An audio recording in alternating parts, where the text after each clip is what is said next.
One of the things that jumped out in me in the book that we didn't get to the last time was mourning the living. That's how you put it, mourning the living.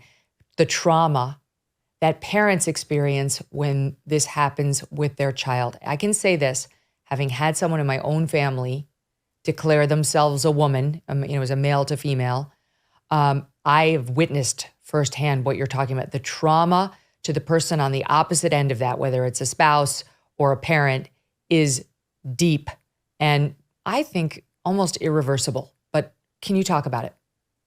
Sure.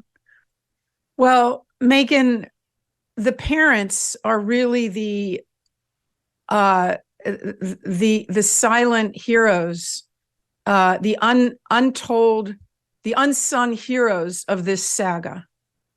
The parents I'm speaking now about are the ones that refuse to endorse their child's delusion. They refuse to use the new name, the new pronouns, and they will do anything they can to prevent their child from getting on the assembly line toward medicalization. And there's more parents than you would imagine that fit into that group.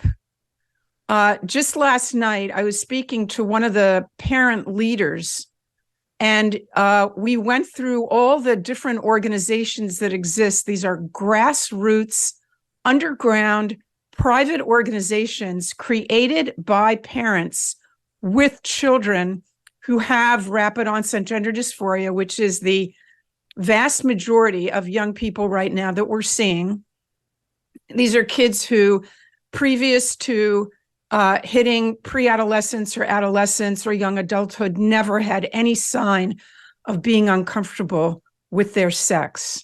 So these parents have gotten together over the past few years, and because they've been abandoned by my profession, by rank and file therapists, the American Psychiatric Association, the Psychological Association, all these organizations, instead of supporting these parents who are living in reality and are devoted and loving parents, instead of supporting them, they are demonizing them and basically describing them as unsupportive or worse.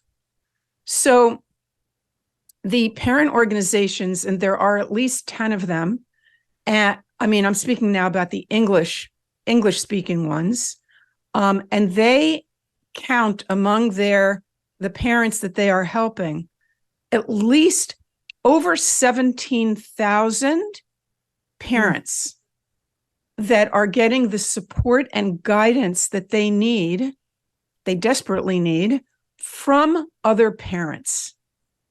And so I highlight this in my book, and I talk about, number one, as you said, the trauma that these parents go through when they're faced with a child who is indoctrinated and fully believes in the delusion, the impossibility that they are or could become the opposite sex, and that quote unquote transition will be the cure for their mental health ills. So these parents go through the shock and the trauma of realizing that their child has come under the influence of outsiders who do not necessarily have their well-being at the forefront of their minds. These are groomers, and these are crusaders who want to promote this belief system in order to change our society and in order to eliminate the categories of male and female.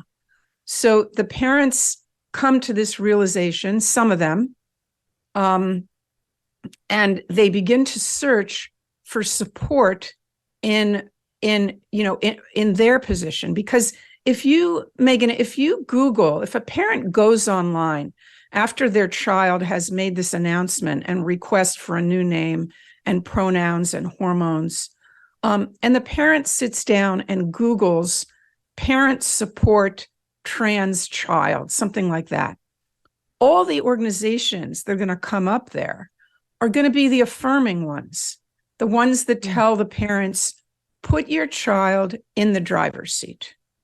Your child knows better than anybody else who they truly are. And even though it may be difficult for you, this is for your child's welfare. The only path that they have toward a happy and adjusted life is if they are affirmed by everyone around them.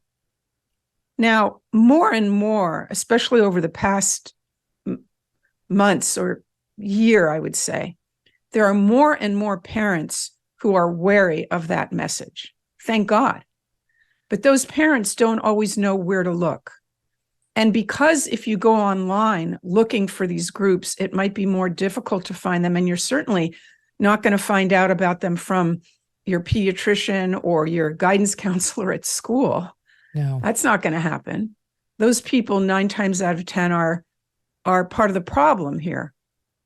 So there's a lot of word of mouth sharing of information, and there's just a lot of sort of underground activity.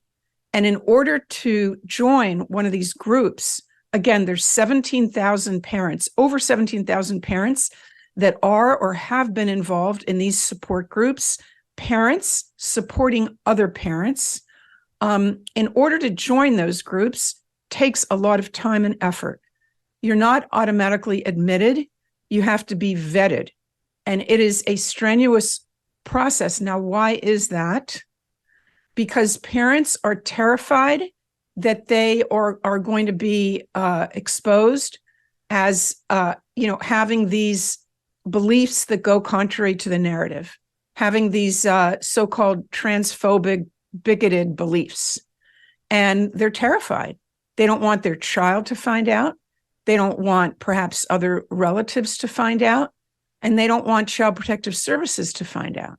Oh so there's tremendous amount of fear.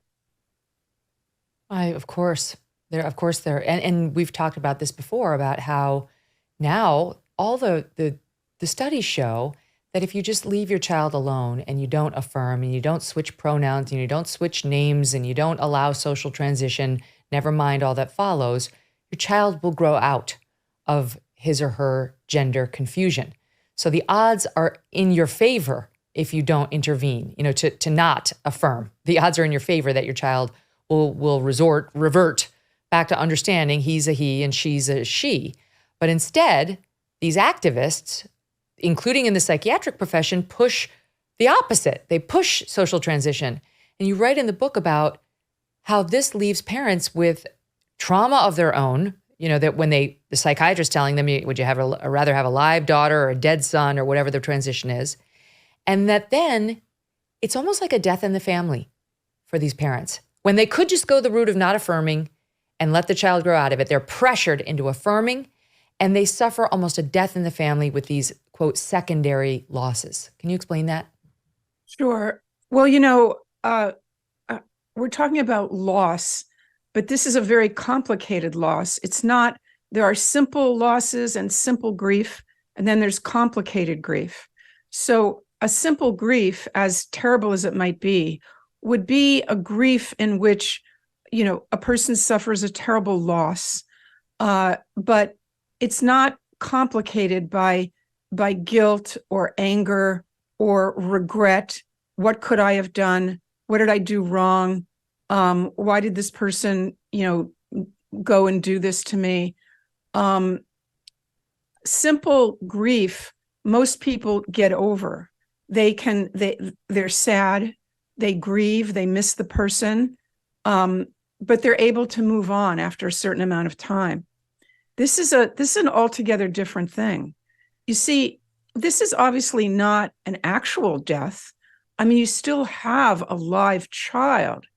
It's just sometimes an altogether different child, not the child that you knew for 12 or 15 or 20 years. It's a child that has changed physically, obviously, if there's been medicalization. It's a child whose personality has changed. And it's a child that's been indoctrinated to believe that if you don't support them on this dangerous path a path, by the way, that involves being a lifelong consumer of pharmaceuticals. So, addicted or dependent, I should say, on pharmaceuticals for the rest of your life.